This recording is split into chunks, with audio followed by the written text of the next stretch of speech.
여쭤볼게요. 최근에 저도 받았는데요.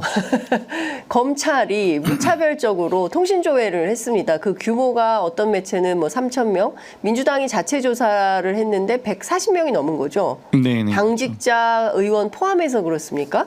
의원, 당직자, 보좌진까지 보좌진 다 포함해서. 포함해서. 근데 이제 그게 만 하루 동안 급하게 취합된 정보고요. 예. 그래서 뭐 신고센터 같은 걸 봤습니까? 제보센터는 이제 금요일 최고위에 보고하고 예. 개설한 예정인데요. 그러니까 예.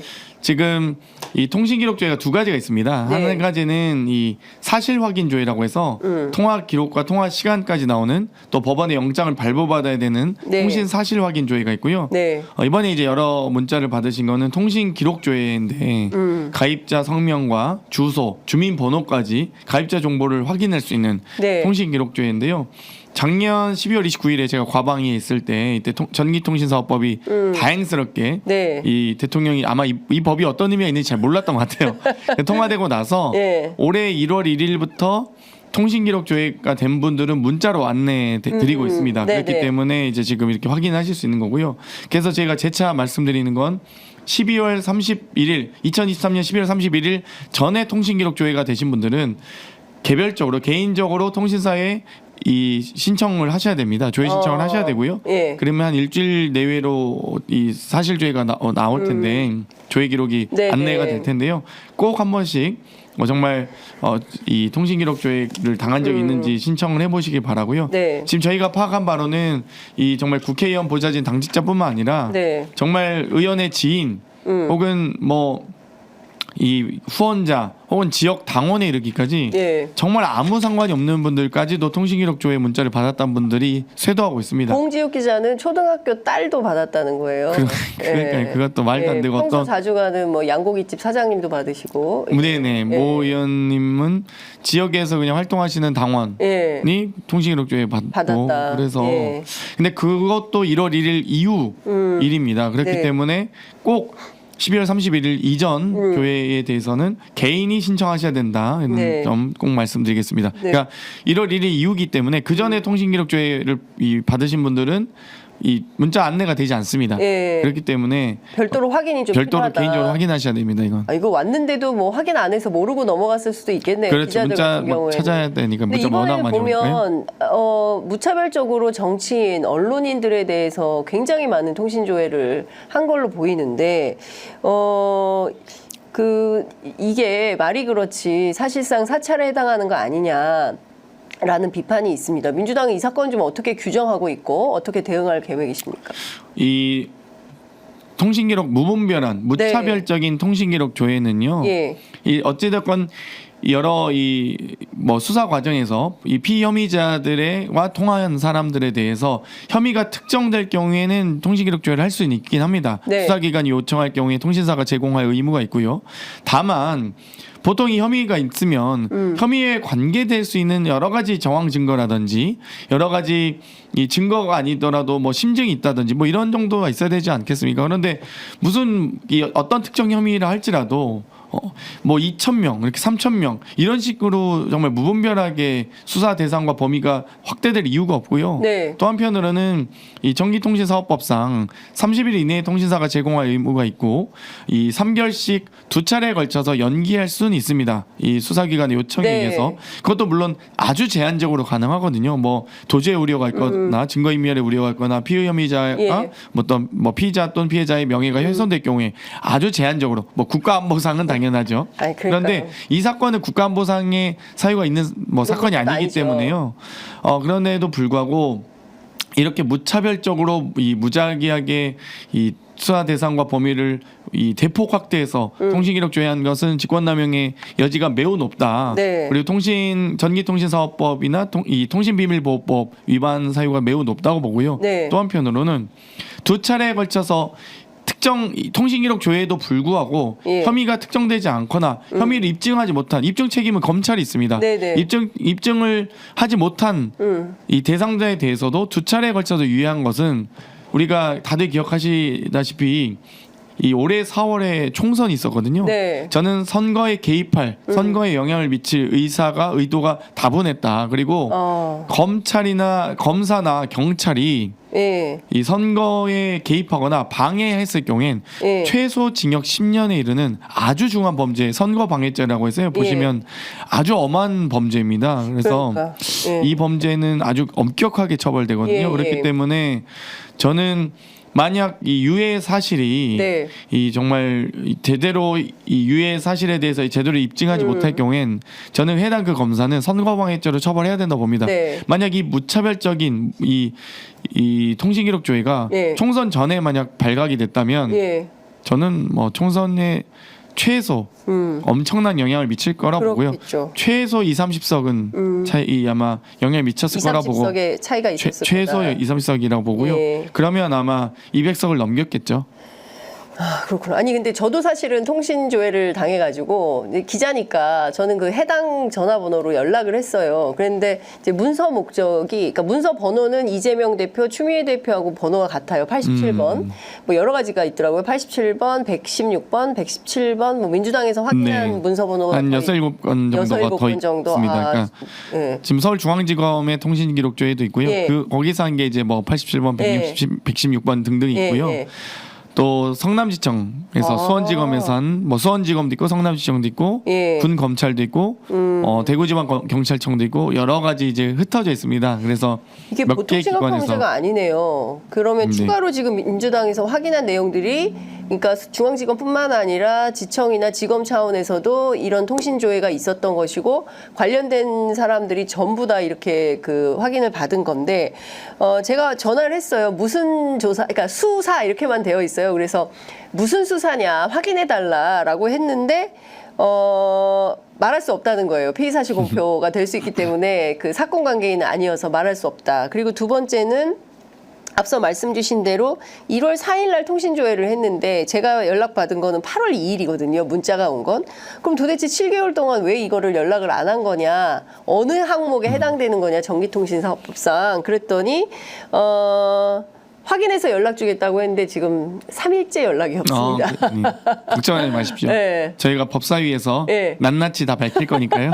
법사위 언제 열립니까? 저희 뭐 일단은 네. 24일에 있을 이 검사탄핵 조사위 네. 청문회, 검사탄핵 청문회 먼저 실시를 하고요. 네. 그 이후에 예. 또 차근차근 해나갈 예정입니다. 예, 그렇군요. 근데 지금 그러면 상당히 전방위적으로 검찰이 통신 조회를 했고, 무서운 것은 이게 폐기 연한이 없잖아요. 보존 연한이 어떻게 되는지, 언제 어떻게 기록을 보고 그냥 마는 건지, 아니면 이거를 계속 검찰이 보관하고 있다가 필요할 때마다 디넷에서 꺼내서 또 이용을 하는 건지, 이거 확인도 좀 필요한 거 아닙니까? 그게 이제 결국 본질적인 문제인 검찰개혁, 수사기소 분리와의 또 문제로 돌아갑니다. 그러니까 예. 결국 검찰이 수사권이 없으면 예. 이 수사 캐비넷도 필요 없는 거거든요. 왜냐하면 수사기관에서 해온 수사 정보를 바탕으로 해서 네. 기소할지 안 할지만 판단하는 공소청이 된다면 뭐 디넷이든 통신기록조회든 이런 할 필요 없어요. 그냥 네. 수사기관이 통신기록조회 해서 오면 네. 그걸 가지고 검찰이 아 이건 범죄 혐의가 특정된다, 범죄 혐의가 입증됐다라고 해서 기소하면 되는 거예요. 네. 기소 여부를 결정하면 되는 거거든요. 예. 그렇기 때문에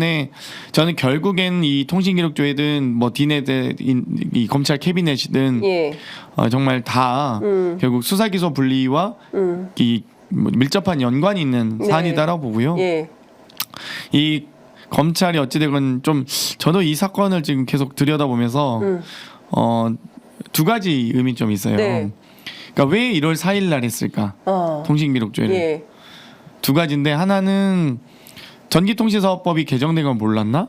그러니까 문자 통보가 될 게 뻔한데 1월 4일, 5일 두 차례 네, 언론 뭐 보통 1월 초에 예, 많이 했는데요. 예. 12월 말에 했으면 예. 문자가 이렇게 안 갔을 겁니다. 그러네요. 예. 근데 왜 이 시점에 했을까? 어. 아마 몰라서 했거나 예. 아니면 정말 이 법을 알고 있는 예. 양심 있는 수사관이 12월 말에 하지 않고 1월 초에 했나? 이런 생각이 들었는데 뭐 양심 있는 수사관이 있을 가능성은 가능성은 없는데 별로 없어. 모르고 했을 가능성이 저는 되게 많을 것 같은데. 그러게요. 그래서 아마 이분들도 1월 4일 하고 나서 네. 2월 4일쯤 해서 이제 이 안내를 해야 된다, 문자 고지를 해야 된다라는 이 얘기를 들어서 보고를 받았을 예, 때 예. 해당 검사든 예. 뭐 그 위에 윗선이든 화들짝 놀랐을 거예요.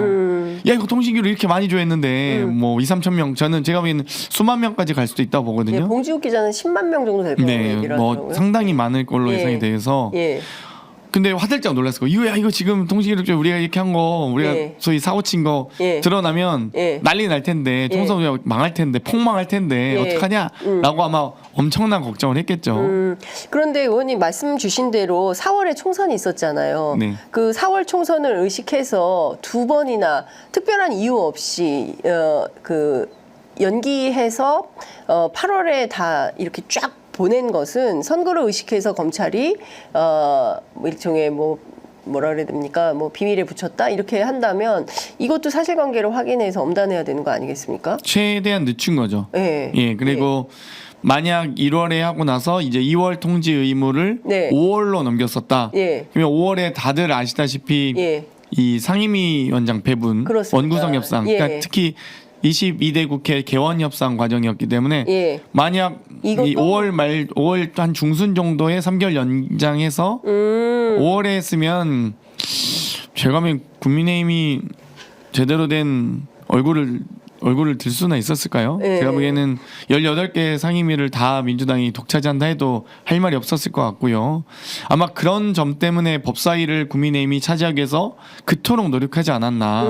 결국 이런 통신기록조회, 네. 이 검사들의 비위 문제, 예. 또 대검이나 여러 특활비 문제 등을 다 감추기 위해서 법사위를 무조건 가질 수밖에 없었다는 생각이 들고요. 예. 마찬가지로 이 800의 7070을 감추기 위해서 운영위원장도 요구했던 게 아닌가. 결국 이 도망치는 사람이 감추는 사람이 범인입니다. 그렇기 때문에 저는 아마 5월 중순에 이런 사실이 공개됐으면 난리 났을 거라 보고요. 이제 8월은 더 이상 이제 미룰 수 없는 예. 마지막 단계이기 때문에 결국 이때 나오지 않았나 8월 초에 예. 그렇게 생각이 듭니다. 그렇군요. 결국은 제도 개선이 중요한데 오늘 아침 조간 종합해 보면 영장 없이는 이제 불가하도록 법을 또 손질해야 된다라는 이제 이게 여야가 뭐 비슷한 의견이 모아지는 것 같은데 합의 처리 가능하겠습니까? 저 일단 통신 사찰 문제는 저희 검도기에서 네. 주관은 하고 있고요. 근데 어제 이제 저희 검도위원들끼리 이야기한 바로는 검도기? 검찰 독재 정치단합 대책입니다. 예. 그 검찰 독재위원 대책위에서 예. 논의한 바로는 이제 전기통신사업법이나 통신일보법 등도 개정을 해서 이 전기통신사업법 방금 이 통신기록조회에 대해서도 영장 없이 할 수 있는 것들에 대해서 해야 된다. 이제 이런 네. 얘기가 있긴 한데요. 네. 약간의 이제 여지가 있긴 합니다. 네, 제가 구체적으로 말씀드리진 않겠지만, 예. 근데 이제 예, 그래서 아무튼 뭐 어떤 위원님들은 이거 해야 된다 했는데 저는 이제 이거 만약에 이걸 또 이 아예 모든 통신 기록에 대해서 영장을 했을 경우에 네. 그러면 결국 이 힘 있는 사람들은 결국 영장 뒤에 또 숨을 가능성이 높거든요. 그래서 그냥 한 가지만 말씀드리면 이 800의 7070은 네. 어떻게 알아냈겠습니까? 그쵸. 영장 없이 통신기록조회로 알아낸 거죠. 그렇습니다. 네, 네. 그래서- 저도 그게 좀 딜레마적 상황인 것 같긴 합니다. 네, 그래서 저희가 정말 이 나쁜 사람들이 뒤로 숨는 방법이 이 법적 절차를 아주 까다롭게 하면서 복잡하게 꼬우면서 많이 뒤에 숨거든요. 그래서 어찌되건 일단 개선할 여지는 많거든요. 예를 들면 주민번호를 다 제공하는 부분에 대해서는 당연히 네. 없앤다든지 네. 뭐 여러 가지 이 최소한의 개인 정보와 가입자 정보를 수사기관에 제공하더라도 최소화한다든지 예. 혹은 2개월간의 두 번의 유예, 그러니까 3개월씩 두 번의 유예에 대해서 대단히 그 유예 제한을 엄격하게 한다든지 고지 의무를 좀 더 강화한다든지 뭐 등등 전 다양한 방식으로 논의가 가능하다 보고요. 아무튼 이걸 아예 모든 통신기록조회를 다 영장 발부를 해야 된다 그러면 아마 800의 7070은 밝혀지기 또 아주 늦어질 어려웠을 수도 가능성이 있겠죠. 높기 때문에 왜냐하면 이것도 군사법원에 그 박정훈 대령 측에서 통신조회를 요청해가지고 나온 사실을 가지고 기자들이 이제 분석을 한 거지 않습니까? 이 번호가 어떻게 되는지 어느 주소고 그러니까 뭐, 네. 막쫙 나오면 그거 가지고 막 누구 번호고 막 이걸로 했는데 그렇죠. 그래서 이제 이거를 밝혀낸 건데 이번의 경우에는 주민등록 번호까지 이제 쫙 나와 있으니까 그걸 가지고 아무개 치면은 그 개인 정보가 다 전부 그렇죠. 확인이 돼서 그래서 주민번호는 좀 빼야 될 것 같고 예. 생년월일로 제한한다든지 네, 좀 뭐 그렇게 뭐 뒷자리는 뭐 안 나오게 그렇죠. 한다거나 개선 여지가 많죠. 뭐 이런 네. 방식으로 해야 될 것 같다는 생각이 좀 듭니다.